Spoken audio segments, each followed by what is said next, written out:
Hi, my name's Steve. Welcome aboard my narrowboat home, Moorland Rose. Please join me as I take a slow boat through Britain.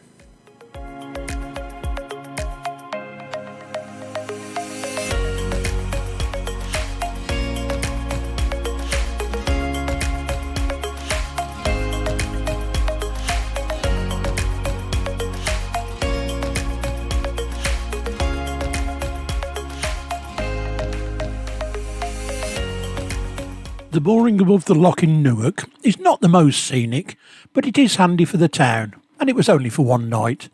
Time to move on. I'm booked at Cromwell Lock tomorrow morning. Having walked to the lock to let the lockkeeper know I was ready, I returned to Moorland Rose and cast off.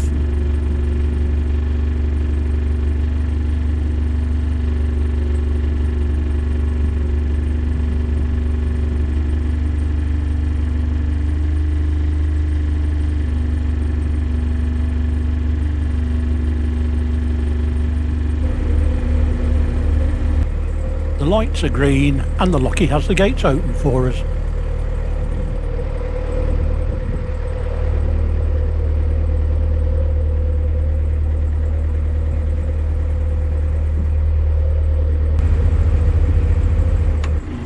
All the lockies I met were extremely helpful and let the next keeper know I was on my way.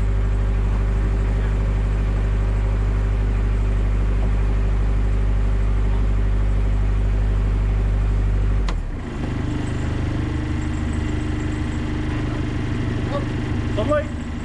You're going up to Torksey today then? No, tomorrow. I'm booked to go through Cromwell tomorrow morning. Okay, so you'll stop this side of Cromwell? Yes, Yeah. yeah. I shall also be stopping for some diesel before I get to the next lock. So. Oh, okay. I'll let him know, because he knows you're coming. We've got a conversation. Okay. Newark Castle is right on the banks of the river.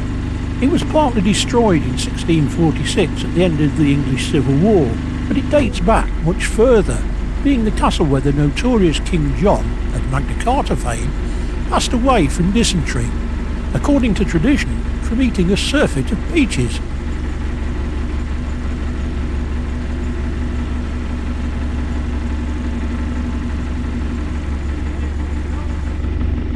I'll pick it up as I go past.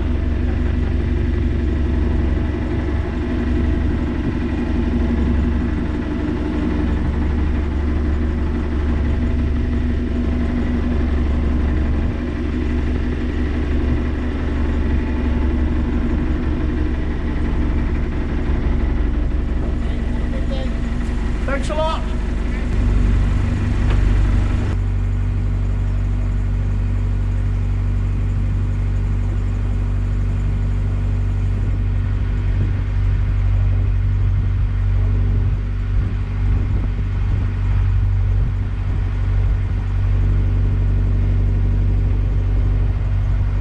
Repairs are ongoing to stabilise the stonework at the castle, so unfortunately it is currently covered with scaffolding.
There are more moorings here on a floating pontoon had I have come through the lock yesterday.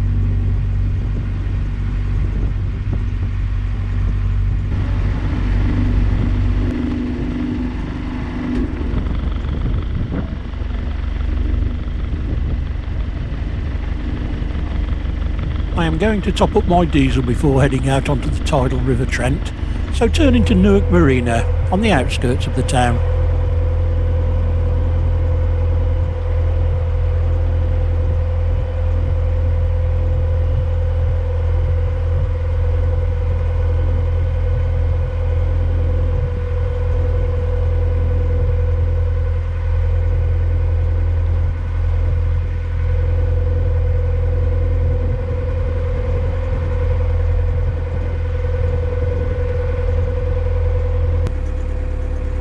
Minutes later, with a tank full of fuel, I head back out onto the river, giving a blast on the horn to let anyone know I was there.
I just love the name of this bridge.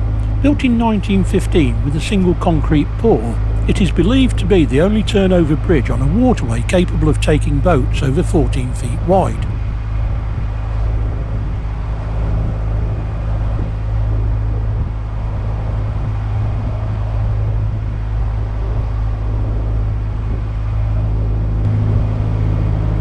It makes me wonder if the name Fiddler's Elbow derives from the way the canal twists and turns into the next lock.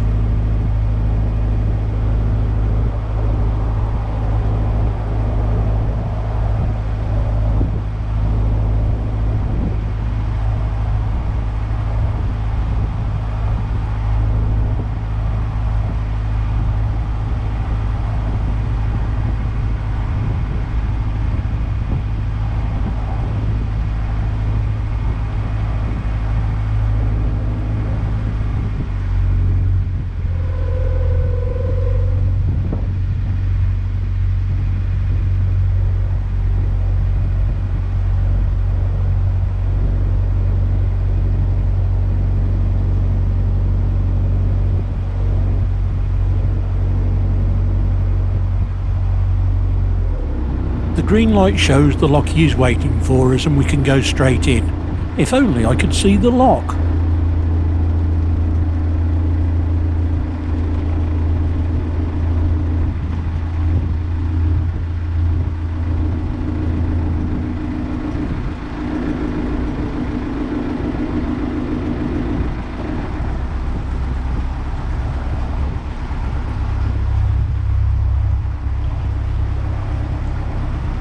There it is, and the gates are open for us.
It's a little breezier than yesterday, but still great weather for cruising.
Cromwell Lock comes into sight. I am booked in to drop through tomorrow onto the tidal section.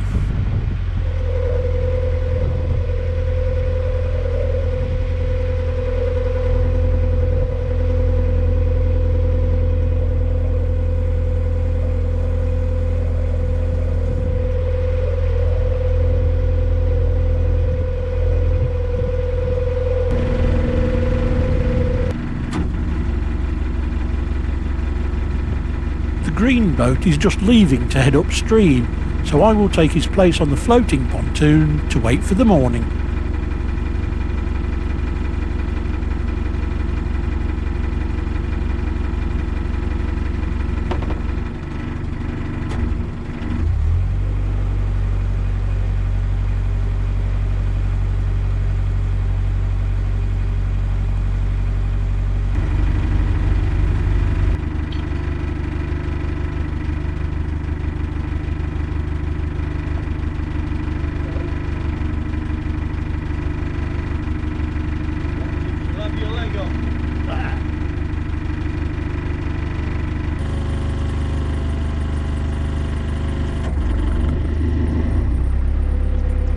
Having purchased a tidal Trent navigation chart from the lockkeeper when I checked in yesterday, I'm ready to set off.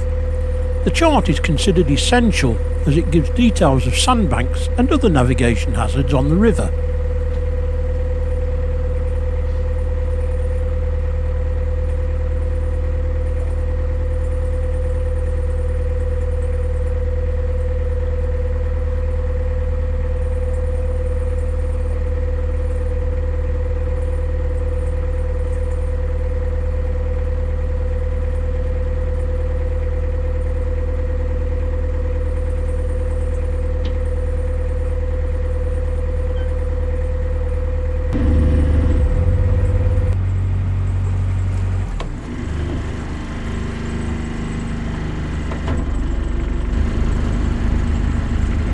Three of us have agreed to travel in convoy, with the most experienced taking the lead.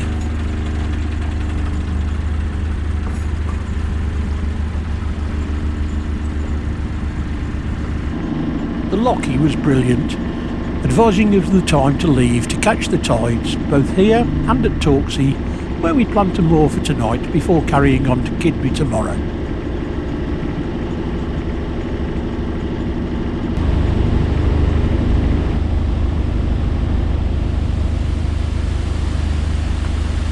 As the gates open, I get my first look at a tidal river.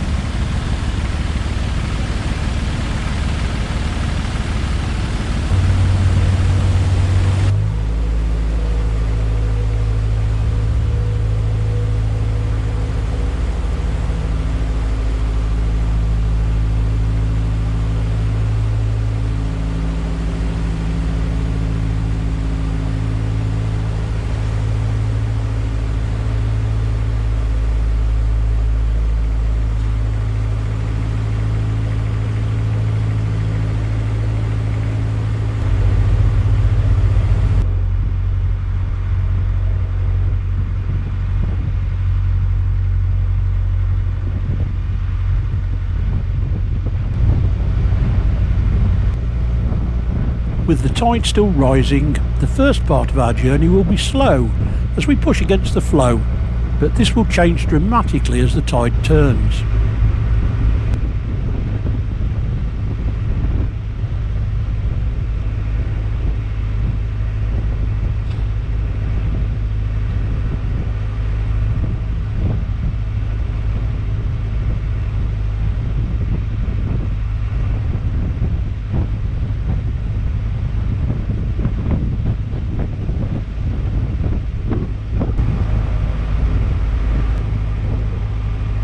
The chart tells us to keep well away from the inside of the bends, as this is where the river is shallowest.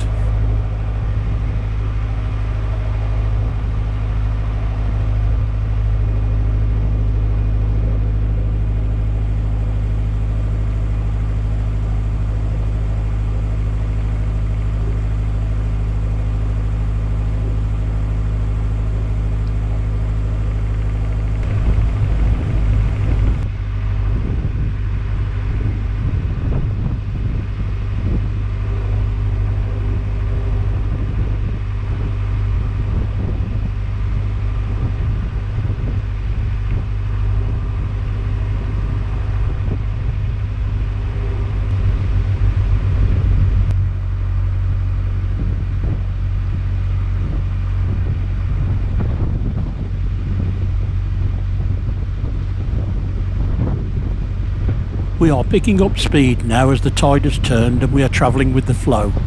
Watch for the spray as we cross the wake of this boat coming upstream.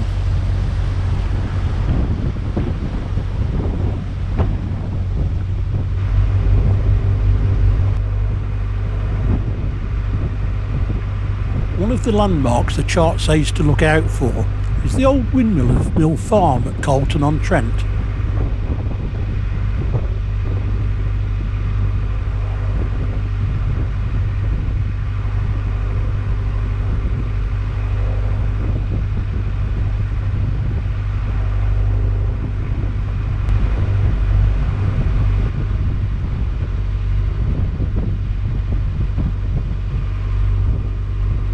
Numbered marker posts like the one on the right are set every kilometre along the river and are shown on the chart so you can check your progress.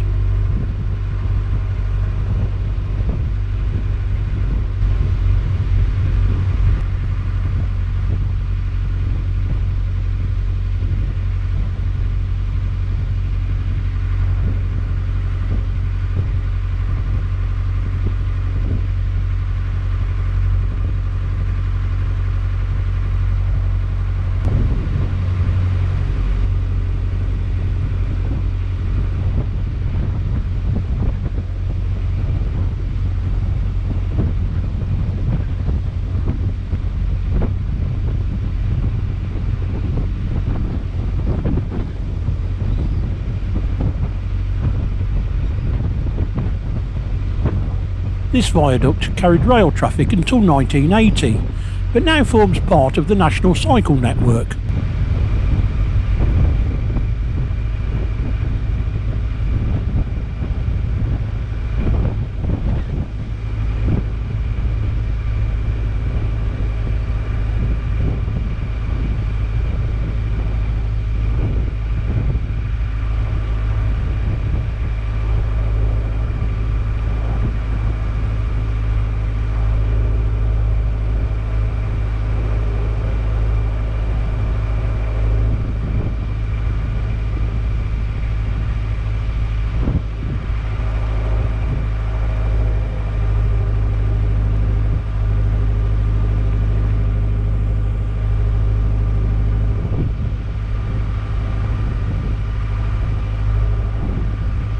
The post to the right shows where the shallow section is. It's also marked on the chart, so we need to make a wide sweep around it.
Dunham Toll Bridge carries the main A57 road over the river. Cars are charged 40 pence to cross.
The chart tells us to keep right well before this island due to shallow water. It also means we're getting close to our destination for tonight.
The pump house on the bank in front means we are at the inlet to the Torksey moorings.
straight on through the lock ahead would take us onto the Foss Dyke and the River Witham to Lincoln, but we will tie up to these floating moorings that rise and fall with the tide before continuing down the River Trent with tomorrow's tide.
All three of us made it safely with no drama. I wasn't sure what to expect from the tidal river, but found it an easy enough trip, although it did require a lot of concentration. I'm glad I bought the chart from Cromwell Lock. It certainly gave me more peace of mind.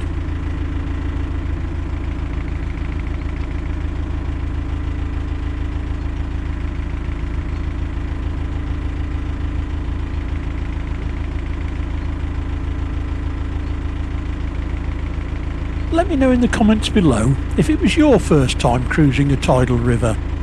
Join me next time as I complete the trip down to Keadby Lock. Until then, stay safe, see you soon.